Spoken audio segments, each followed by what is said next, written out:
Hi guys, Brian from Boas here. The big day is almost here and your new boa constrictor is about to be shipped to you.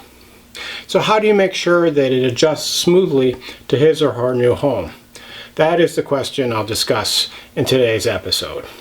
If you're new here, this is the place for information about all aspects of keeping and breeding boa constrictors in captivity. So if you want to learn more about these amazing animals, be sure to hit the subscribe button. The first thing is to get the boa shipped to you.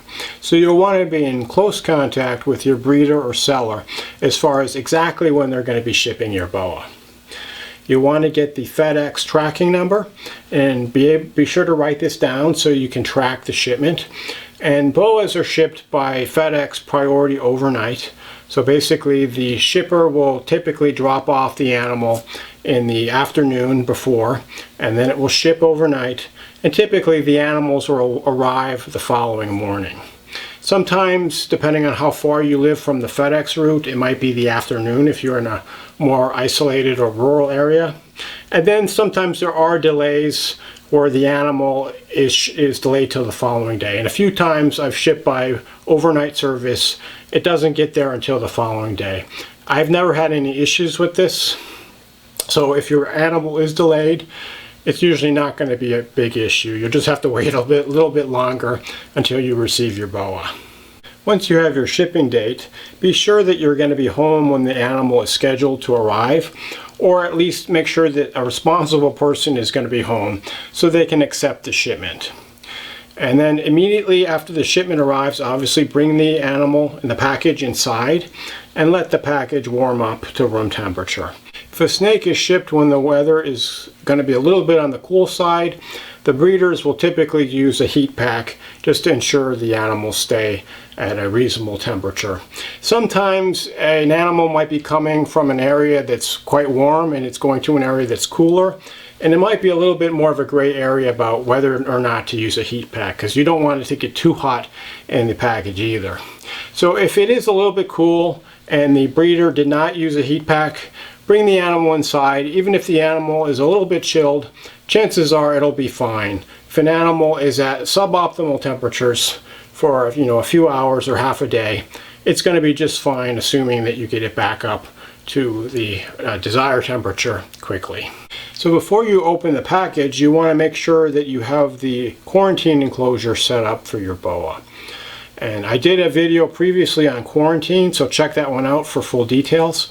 But it's important that you keep any new boas or reptiles away from your already existing collection, just so that you don't possibly spread parasites or disease to your collection. If you don't have any other reptiles, you're not going to have to do the quarantine procedure.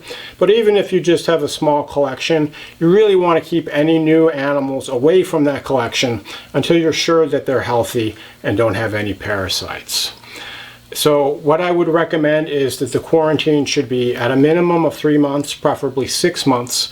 It should be in a completely separate room from your main enclosure. You should use a simple setup, basically with just a paper towel substrate and a few hiding places and a water dish. And then you don't want to share any equipment or supplies between your main room and your quarantine room.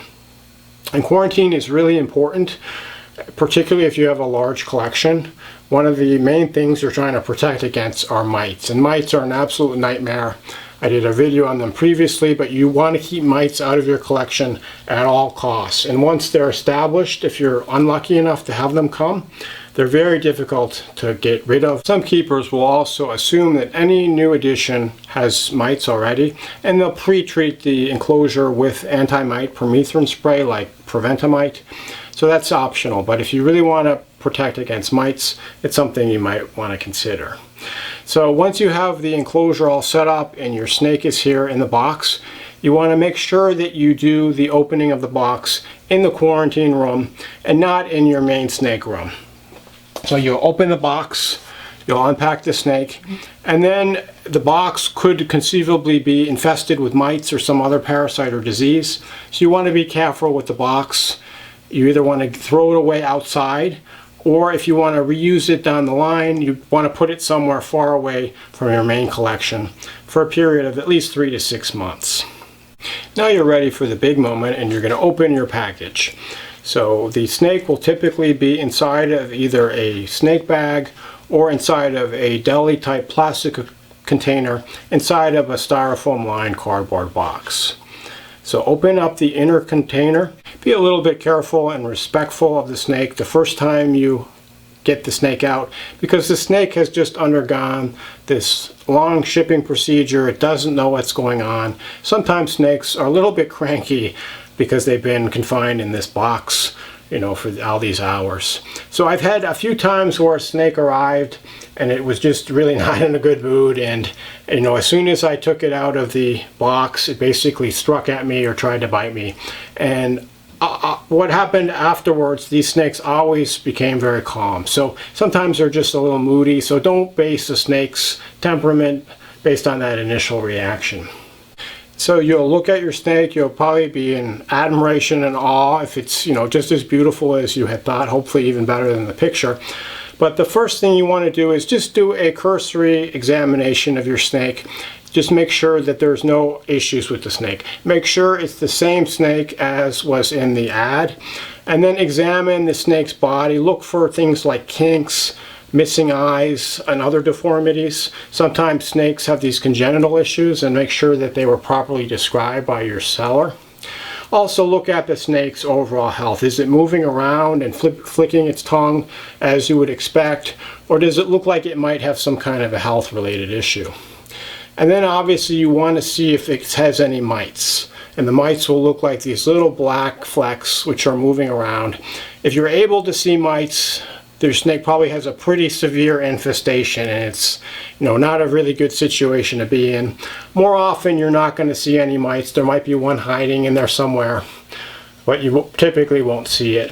But just make any notes of any issues with the snake, and then you want to contact the breeder or seller. If everything looks great, tell them how great the snake is and how much you love the snake, etc.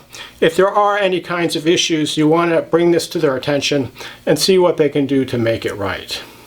But if there are any issues, you really want to tell the breeder or seller that day, as soon as possible. You don't want to wait a week or two down the line. So you'll probably want to take a few pictures of your new boa so that you can share online. But at this point you should put it into the quarantine enclosure, and you should just give it some space. You want to keep handling of your new boa to an absolute minimum for about the first week after it arrives. Just let it acclimate to its new enclosure and adjust to its new home. Also, you don't want to feed your new boa for about a week or so after it arrives. Give it a chance to adjust before offering it food. And you should ask the breeder or seller what the animal is eating, so you know what type of rodent you should offer and whether it was eating live or frozen thawed prey items. During the quarantine period, you're going to want to keep a close eye on your boa just to make sure that it doesn't have any health problems.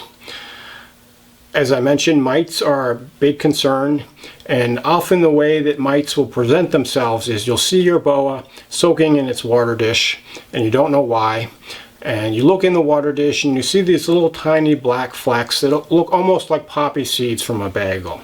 And so those are probably mites. Typically the snakes will go in the water dish to try to get some relief from the mites. They can drown the mites, but of course the mites will keep coming back, so you're going to have to treat the mites. Also look for any signs of respiratory infection, any neurological issues that could indicate possible inclusion body disease, and any other signs which might indicate that your snake is not healthy. You want to make sure to catch these before you're going to put it in close proximity with the rest of your collection. It's also a good idea to have a qualified reptile vet do an examination of your new snake, just so that you know you have a clean bill of health before you're going to introduce it into the same room with the rest of your collection. And if everything goes smoothly over this 3 to 6 month period and the animal appears healthy with no signs of any parasites or disease, at that point it's okay to put it into the main room with the rest of the snakes. Of course, it's highly recommended to keep each snake in a separate enclosure. If you happen to bring in more than one snake during the quarantine period, let's say you have your first boa that arrives in January, and then you get another boa in March, you're going to have to start the timing of the quarantine over. So although the first boa was quarantined for 2 months, at that point in March, you're going to have to start it back at 0 because you brought in a new boa. So the 2 snakes are going to have to be in quarantine until June at the earliest, and preferably out to September. And although maybe this seems like overkill because the snake appears perfectly healthy and you got it from a respected breeder, but you can't be too cautious. So I strongly urge you, do not skip the quarantine. Because if your snake does have parasites or some kind of disease and it gets into the rest of your collection, that can be an absolute nightmare. So I hope this video was helpful in letting you know how you can acclimate your new snake to its new home. As always, if you have any questions or comments, feel free to shoot me a line. Thanks for watching and enjoy your boas.